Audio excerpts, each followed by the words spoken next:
Hello, my name is Elisa Andrade. Thank you so much for virtually stopping by. It is my pleasure to present to you some of the preliminary results of my master's thesis, which is exploring the outcomes of focused ultrasound-induced blood-brain barrier permeability on microglia. This work is done under supervision of Dr. Maria Tremblay at the University of Victoria in Canada. Focused ultrasound is an amazing technology that is able to modulate blood-brain barrier function, and that results in increased blood-brain barrier permeability. This increased communication between the blood and the brain is thought to induce a local inflammatory process that is resolved with time. Inflammation is an intricate and complex process in the brain that is largely orchestrated by microglia, the resident immune cells of the central nervous system. Understanding how microglia are affected by focused ultrasound is crucial because these cells are intimately involved with brain health. They remodel blood vessels, they modulate the blood-brain barrier, astrocyte, oligodendrocyte, and neuronal function, as well as take a major role in synapse remodeling. In particular, changes in microglial number, distribution, morphology, and ultrastructure have been shown to impact the overall functioning of the neurovascular unit, which is needed for proper coupling of neuronal activity and blood flow. In an effort to aid in the understanding of the impact of focused ultrasound in the brain, we're exploring how the shape and form of hippocampal microglia is affected within the neurovascular unit after focused ultrasound-mediated blood-brain barrier opening.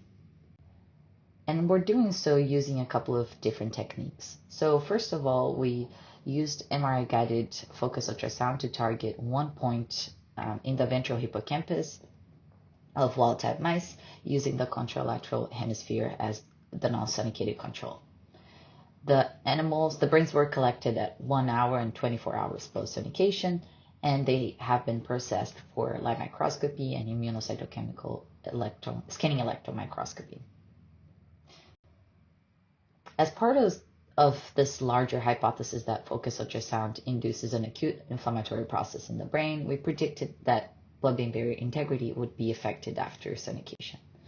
This effect has been extensively recorded in the literature, whereby we see an increased influx of the contrast agent of the MRI in the sonicated area. We also predicted that this acute inflammatory process would induce microglial reactivity, which can be measured in many ways, but we chose specifically to look at microglial distribution and density, which we would expect to be increased, as well as microglial morphology, which we expected to see microglia with smaller processes, less branching, and bigger somas, indicative of reactivity. To specifically test this hypothesis, we have processed and selected hippocampi that show IgG staining, which is a marker that would indicate that has been increased blood-brain barrier permeability in the area, and IBA1, a marker that's expressed by both microglia and macrophages in the brain, as shown in the figures here. So we see the IgG staining in the treated or sonicated hemisphere, but not in the contralateral area, both at 1 hour and 24 hours post-sonication. To execute our imaging analysis, we have also developed a semi-automated approach to both trace cells and analyze multiple shape descriptors and look at their density and distribution. Firstly, looking at density and distribution, our preliminary results indicate that the number of microglia decreases specifically in the lacunosal molecular layer of the CA1 hippocampus at both 1 and 24 hours post-sonication, and as well as in the CA1 in general at 24 hours post-sonication. However, we need to finish the analysis with the whole cohort to be able to confirm this data. The results of the morphology and our analysis are to follow in the future. We also expect that this local inflammatory process would result in the disturbance of the ultrastructure of microglia and their interactions with the neurovascular unit. And based on previous results as well as our lab's expertise on microglial ultrastructure, we'll be looking at IBA1 stained cells that are colocalized with the IgG staining and quantify their organelles, their contacts, as well as their states. The first analysis of our samples have allowed an initial quality check, given that ultrastructural analysis require a high level of detail and tissue preservation, and the results of the ultrastructural analysis per se are to follow as well.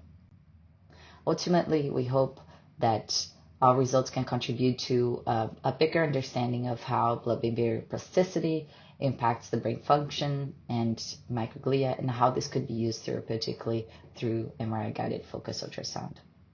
Of course, this work opens many venues of future investigation, including looking at sex differences, since we're only assessing male mice, looking at context of health and disease, what role do microglia play in BBB closure, what is happening after our latest time point, which is 24 hours, as well as what would be the effect of this inflammatory process following multiple focused ultrasound certifications. With that, I'd like to thank you for your attention, as well as my supervisor, lab members, collaborators, and the funding agencies for supporting this work. I'm happy to continue this conversation online during the conference and afterwards. Thank you very much.